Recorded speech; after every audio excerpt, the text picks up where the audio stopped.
सपा की निकाय चुनाव में करारी हार के बाद अब बीजेपी के हर नेता की जुबान पर आया अखिलेश यादव का नाम और सब दे रहे नसीहत। सपा की करारी हार पर संजीव बालियान ने दी अखिलेश यादव को नसीहत। मुस्लिम वोटर्स का जिक्र करिए क्या कहा। निकाय चुनाव में अपनी हार पर अखिलेश यादव है खुश, लेकिन बीजेपी के नेता उन्हें टोंट मारने में नहीं छोड़ रहे कोई कसर। निकाय चुनाव में अपनी हार पर अखिलेश यादव है खुश, लेकिन बीजेपी के नेता उन्हें टोंट मारने में नहीं छोड़ रहे कोई कसर। देश भर में युवाओं को सरकारी नौकरी देने के अभियान के तहत आज 45 जगहों पर रोजगार मेले का आयोजन किया गया, जिसमें प्रधानमंत्री नरेंद्र मोदी भी वीडियो कॉन्फ्रेंसिंग के जरिए इससे जुड़े रहे और 71,000 युवाओं को सरकारी नौकरी नियुक्त कराने के पत्र बांटे। केंद्र सरकार ने दिसंबर महीने से 10 लाख युवाओं को रोजगार देने का लक्ष्य रखा है, जिसके तहत इस मेले का आयोजन किया गया था।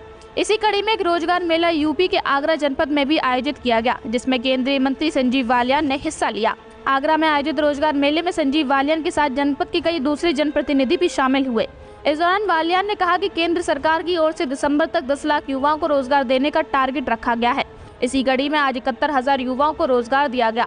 केंद्रीय मंत्री ने कहा कि सरकारी नौकरी पाने वाले युवाओं को बहुत पूछ होती है, उनमें भी अगर केंद्र सरकार की सरकारी नौकरी हो तो बात ही अलग है।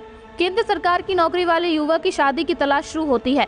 सरकारी नौकरी वाले लड़की की शादी कराने के लिए लोग उसे तलाशना शुरू कर देते हैं। इस दौरान संजीव बालियान ने यूपी निकाय चुनाव को लेकर भी बात की। उन्होंने कहा कि निकाय चुनाव में बीजेपी की बड़ी जीत हासिल हुई है। इसके बाद हम 2024 के लोकसभा चुनाव की तैयारी में लग गए हैं, क्योंकि हमारी पार्टी संगठन की पार्टी है, किसी परिवार की पार्टी नहीं है। इसी दौरान उन्होंने अखिलेश यादव पर निशाना साधते हुए कहा कि सपा अध्यक्ष को अब आरोप नहीं लगाना चाहिए, क्योंकि उनकी बहुत बुरी हार हुई है। अगर वह निकाय चुनाव में आसपास भी होते तो वह कुछ कह सकते थे। सपा बसपा मुस्लिम समाज को भाजपा का डर दिखाकर केवल वोट की राजनीति कर रही है। वहीं अब संजीव बालियान के इस बयान के बाद सपा महकमे में हड़कंप मच गया है। Bureau report, news crowd.